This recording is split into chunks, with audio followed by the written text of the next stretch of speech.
Почитувани граѓани, почитувани представници на медиумите, денес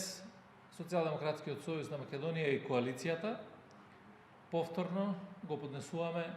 предлог закон за поддршка на настраданите во несреќата во дискотеката во Кочани, овој пат по редовна постапка. Сакаме да испратиме јасна порака дека ова не е политички закон, туку ова е човечки закон. Овој закон не смее да биде предмет на дневно политички калкулации и тој треба да биде предмет на општествена совест, морална обврска и праведна грижа кон оние што најмногу страдаа. Во оваа трагедија изгубивме 62 млади животи, над 200 наши сограѓани се повредени, некои од нив имаат и трајни последици. Тие не можат да чекаат, ниту смеа да бидат заборавени. Законот предвидува конкретна поддршка, финансиска, здравствена, образовна, социјална за настраданите лица, членовите на нивните семејства. Претходно законот го поднесовме во скратена постапка и не доби поддршка од мнозинството во парламентот. Ги слушнавме забелешките на парламентарното мнозинство, дека треба да има поголема прецизност, дека треба подобра проценка на фискалните импликации, дека се потребни одредени технички корекции на законското решение и токму во ова законско решение ги офативме сите тие забелешки кои што беа досега дадени. Меѓутоа имаме и втора можност, а тоа е во редовната постапка да се дебатира законот,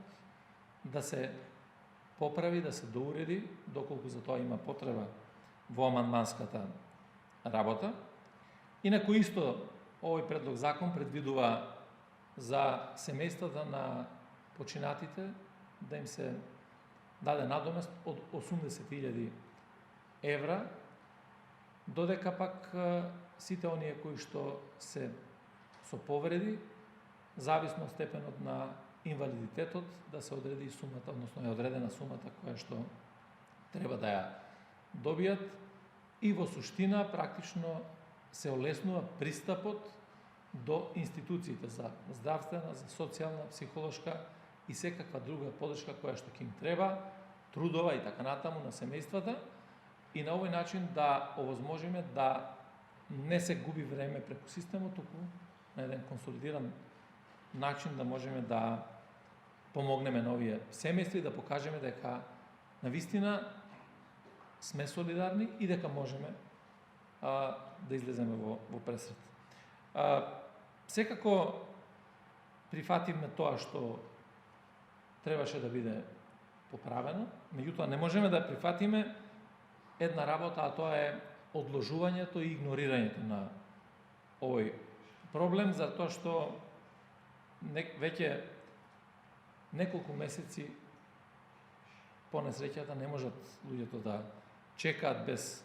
поддршка, ниту пак родителите, затоа што е важно институционалната поддршка да биде на едно соодветно ниво. И повредените лица не се само статистика, тоа се пред се млади луѓе, ученици, тоа се семејства чии што живот е во прекин и нивната борба за закрепнување треба да биде борба на сите нас. Јас би додал тука дека ние треба да имаме борба и за закрепнување на градот Кочани воопшто, заради тоа што и тука е потребна една сериозна поддршка и затоа ги повикувам сите пратеници во собранието, без разлика дали се од партии на парламентарното мнозинство или од парламентарната опозиција, да се покаже зрелост, да покажеме дека ова не е надпревар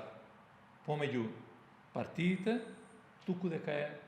испит кој што успешно ќе го положиме за емпатија и за